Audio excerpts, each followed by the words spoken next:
And with a record of 30-52 last year, the Denver Nuggets are our next team here on Worst to First. Phil Boileau, Justin Rowan. The additions this year are Emmanuel Mudiay and big loss Ty Lawson. Both had them at 14th best, second worst in the West. Basically switching point guards and hopefully getting a couple healthy guys back. Danilo Gallinari, one of the guys I think is a little bit underrated, and the progression of some of their other players. Justin, when you look at this Denver Nuggets team, obviously they're lacking what people would call the quintessential star, but they do have some talent. Where do you see them in the Wild Wild West? Well, I think this is a team that does have a lot of upside. Basically, where you would project them to finish would be reliant on how good Emmanuel Mudiay and Yusuf Nurkic is going to be this year. If Mudiay comes in and is an absolute stud right off the bat, which there's a very good potential for, especially with those supporting pieces in place, I could see them higher than this. I still think there's going to be some growing pains there in Denver, and that's why I had them ranked 14th. Obviously, Kenneth Faried is a fun player. It's going to be a good fit next to Mudiay, but he still has tons of concerns on the defensive side of the floor. Same goes for J.J. Hickson. Danilo Gallinari, if he's healthy, could have a breakout season and start to go towards the player a lot of people thought he was going to be. Wilson Chandler still very good. There are a lot of questions there still remaining for Denver. Rely a lot on youth, and I think in the Western Conference, where you do see a lot of teams did improve, I think they're going to struggle a little bit, and that's why I had them finishing second last. I absolutely agree with a lot of those points. Actually, I think Emmanuel Mudiay, because of his usage, the necessary usage, is going to be a candidate for Rookie of the Year this year. And not just a candidate, I think because he plays the point guard position, will have the ball in his hands as much as he will, should be one of the favorites in my eyes. And, while you lost arguably your best player in Ty Lawson, I think the chemistry will be better with this squad. Now, you brought up Kenneth Faried. To me, he's one of the most polarizing players, because for someone who doesn't look at the stats or look at the advanced stats, you would look at him and be like, he's an energy guy. You would think he brings defense because he doesn't really have a whole lot of offense. Mm-hmm. If you had to kind of sell Kenneth Faried and show his plus side, where would you start in it can't just be energy and great hair. It has to be more than that. Well, I mean, those are big factors, especially the hair. Fareed's actually a guy that if I was Denver, I'd be looking to move this season, especially if he does have a breakout season. But if you're looking to sell Faried, relentless motor, doing all the little things that don't show up on the stat sheet really does make a big impact. I think with his motor, even though he's only about 6'7", I think he has the potential to have an impact on defense, but for whatever reason, it doesn't seem like any coach has been able to bring that out of him.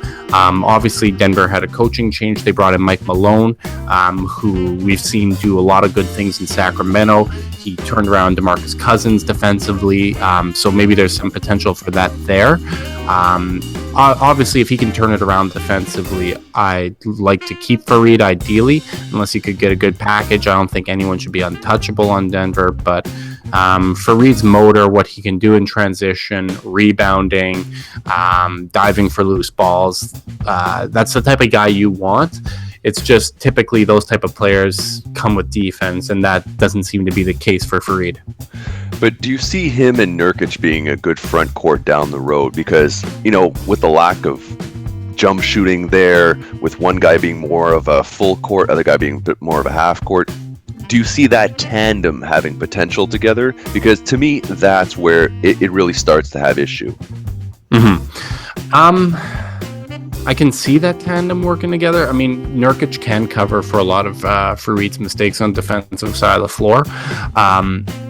When you look at their big man rotation, the one guy that clearly doesn't fit is J.J. Hickson. I mean, you look at the on-off numbers, and Hickson's defense, for as bad as Fareed's is just completely terrible. Like, it ruins all productivity for their lineup. You obviously can't play Hickson and Faried together. which is a concern given that Nurkic does have a little bit of health concerns, as well as conditioning concerns at times. I think Nurkic and Farid can work together, but from a spacing standpoint, that's the one part that does make me a little nervous.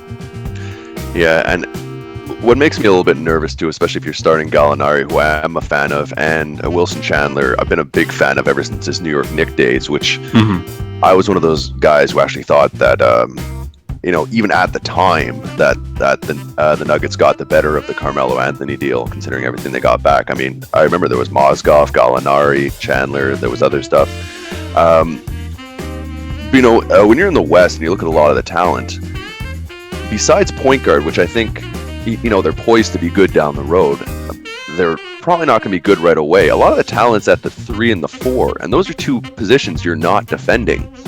So I can see this team having some fun, heartfelt games, but just getting torched. I mean, look, if you're playing a team that has, LaMarcus Aldridge, who's guarding him? Are you going to put Nurkic on him? Maybe, but then you're leaving Tim Duncan open, basically.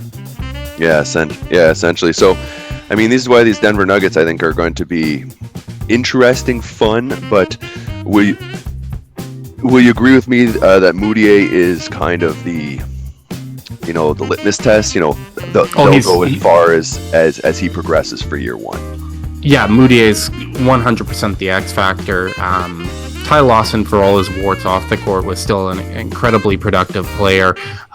He's double-double every night, one of the few guys averaging close to or above 10 assists every game. He made that team work, and it's going to be pretty big shoes for Moutier to fill.